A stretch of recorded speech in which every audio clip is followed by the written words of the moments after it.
Hello, and welcome back to At the Symposium. Today, the topic is embrace. Now, this has kind of been on my mind since my last two videos, one having to do with young men and then the other one having to do with why I deferred to speak at a certain engagement. This theme of embrace kind of connects to some of the themes I was talking about in that video, and it relates to academia as well. So, what do I mean by embrace? Well, I think as anybody could see by now that there's a lot of turmoil in our country, a lot of political turmoil, and a lot of that turmoil is tied to also what's happened in the academic sphere, what's happened in the colleges and higher education. Now, one thing that has done is that it's positioned people to approach discourse in such a way, and academics in such a way, in a very hostile manner, or in a very argumentative manner, or in a very partisan manner.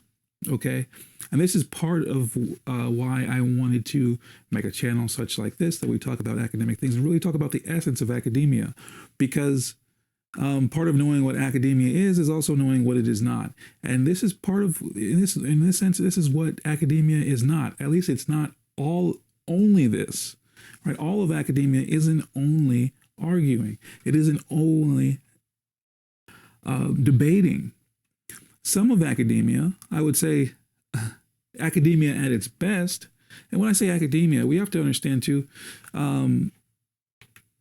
since my background is in humanities, I also have background in sciences, but I have my degrees in the humanities. So when I speak of academia, I'm talking about higher education in the humanities, philosophy, philosophy of science, religion.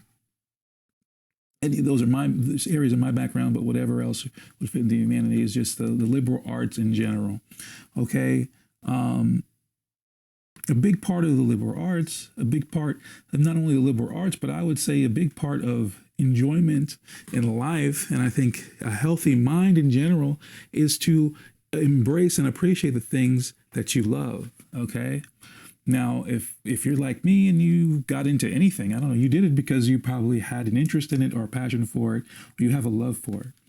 Now, some of that can be obfuscated by this attitude of always using maybe what you love as a vehicle to debate against what you dislike, okay? And that's a major theme that's cropped up in academia.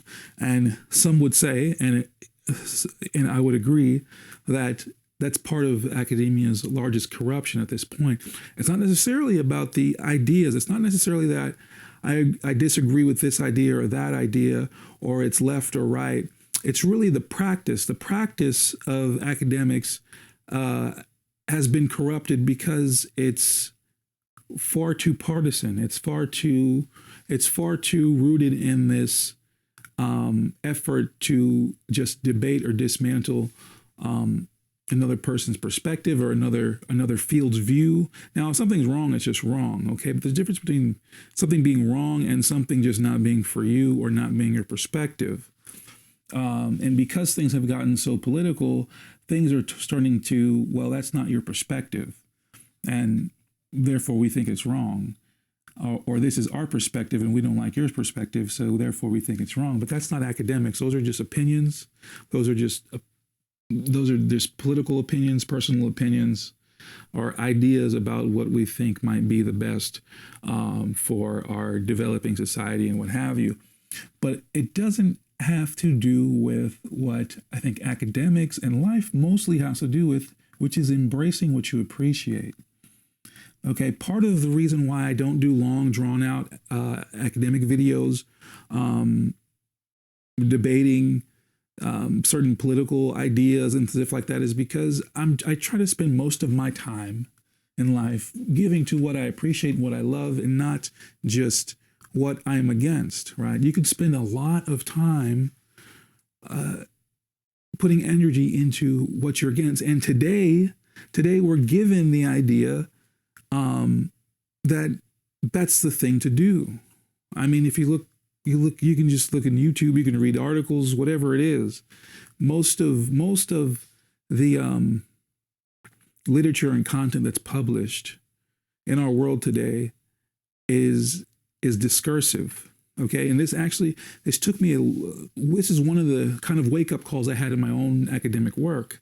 As after a few years, I noticed, well, why am I always writing in this fashion, or why are my papers? They're always polemic. They're always having to do with why this is wrong, or why this should we speak against this or that, or disenfranchising a certain idea. A habit I very well learned while being in academia, and there is utility to that. Okay, because you want to know your opponent's arguments better than they know their arguments. And if you're going to make a case for the arguments or whatever you believe in, you have to account for all the objections to the statements that you're trying to make and affirm. But the opposite side of the coin with that is that you could spend all your time debating the topics instead of embracing topics. This is one thing that led me always to theology, and where a lot of my appreciation for theologians come, because theologians tend to embrace their subject and not just use it as an argumentative discourse. Now, there's plenty of debate in theology that's argumentative, as it relates to ideas within theology, specific ideas within theology, or specific ideas in theology related to the broader world, the broader secular world. But in general, theology tends not to be such an antagonistic field. Okay, the humanities at this point is a very antagonistic field. And my worry is that we're teaching people that academics is a place where most of your energy goes to being antagonistic. But the arts started with embrace. The humanities are with embrace. If there's something that you love and appreciate, don't forget to try to put that in your life and in your content or whatever you're doing. Don't leave behind the things that you appreciate just to spend all your time disavowing what you don't like.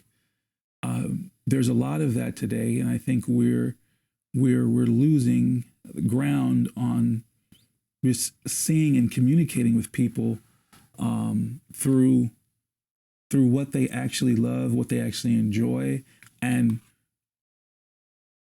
having that flourish and making some progress with that.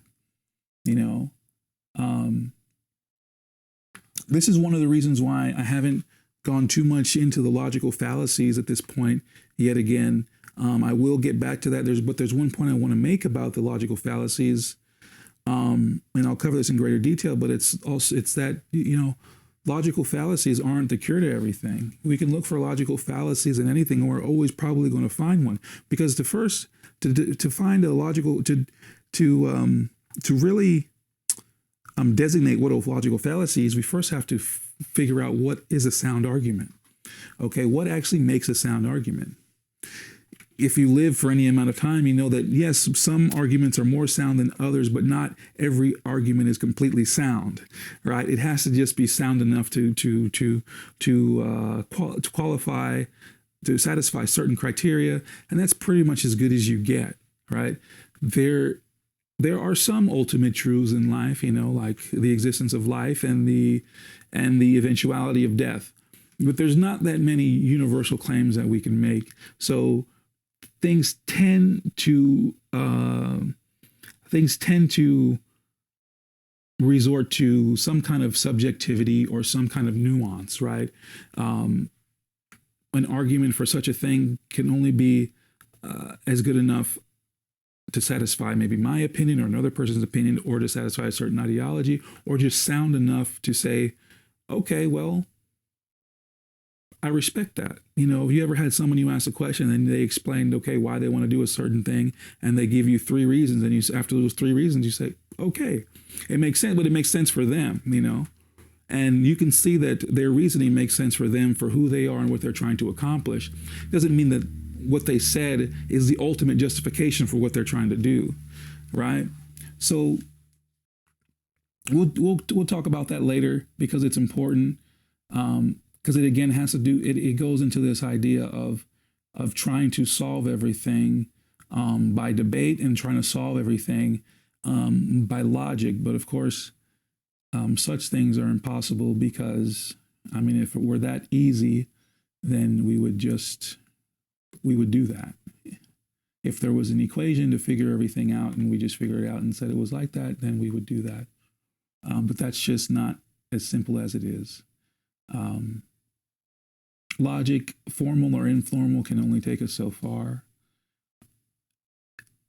At best, academics and also just a life lived in general, I think is best expressed through the embrace of what you love and what you're passionate about.